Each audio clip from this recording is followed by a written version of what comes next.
ಕ್ಯಾಸಂಬಳ್ಳಿ ಸರ್ಕಾರಿ ಪ್ರೌಢಶಾಲೆಯ 2007-8ನೇ ಸಾಲಿನ ಹಳೆ ವಿದ್ಯಾರ್ಥಿಗಳಿಂದ ಗುರುವಂದನಾ ಕಾರ್ಯಕ್ರಮ. 17 ವರ್ಷಗಳ ನಂತರ ಹಳೆ ವಿದ್ಯಾರ್ಥಿಗಳ ಸ್ನೇಹ ಸಮ್ಮಿಲನಕ್ಕೆ ಸಾಕ್ಷಿಯಾದ ಕಾರ್ಯಕ್ರಮ.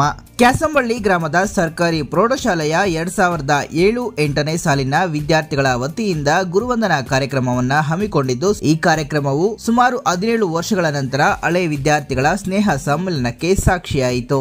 ಈ ವೇಳೆ ಮಾತನಾಡಿದ ಹಳೆ ವಿದ್ಯಾರ್ಥಿ ಹಾಗೂ ಯುವ ಮುಖಂಡ ಬಿಲ್ಲೇರಹಳ್ಳಿ ಮಂಜುನಾಥ್, ತಾವು ಶಿಕ್ಷಣ ಕಲಿತ ಶಾಲೆಯ ಕಡೆಗೆ ಹಾಗೂ ಶಿಕ್ಷಕರ ಬಗ್ಗೆ ವಿದ್ಯಾರ್ಥಿಗಳಿಗೆ ಹೆಚ್ಚಿನ ಗೌರವವಿರುತ್ತದೆ. ಶಿಕ್ಷಕರು ವಿದ್ಯಾರ್ಥಿಗಳ ಅಭ್ಯುದಯಕ್ಕಾಗಿ ನಿಸ್ವಾರ್ಥ ಸೇವೆಯನ್ನ ಸಲ್ಲಿಸಿದ್ದಾರೆ. ಈ ಮೂಲಕ ವಿದ್ಯಾರ್ಥಿಗಳು ಸಮಾಜದಲ್ಲಿ ಉತ್ತುಂಗ ಸ್ಥಾನ ಅಲಂಕರಿಸಲು ನೆರವಾಗುತ್ತದೆ ಎಂದರು. ಇನ್ನು ಈ ಕಾರ್ಯಕ್ರಮದಲ್ಲಿ ಶಿಕ್ಷಕರಾದ ದೇವರಾಜ್, ಸೋಮಶೇಖರ್, ಮಂಜುಶ್ರೀ, ಸದಾನಂದ, ರೇವತಿ, ನಜೀರ ಸೇರಿದಂತೆ ಎಲ್ಲಾ ಶಿಕ್ಷಕರನ್ನ ಗೌರವಿಸಿ ಕೃತಜ್ಞತೆಯನ್ನ ಸಲ್ಲಿಸಲಾಯಿತು. ಈ ಸಂದರ್ಭದಲ್ಲಿ ಎಲ್ಲಾ ಹಳೆ ವಿದ್ಯಾರ್ಥಿಗಳು ಭಾಗವಹಿಸಿದ್ದು ತಮ್ಮ ಶಾಲಾ ದಿನಗಳನ್ನ ಮೆಲುಕು ಹಾಕಿದರು.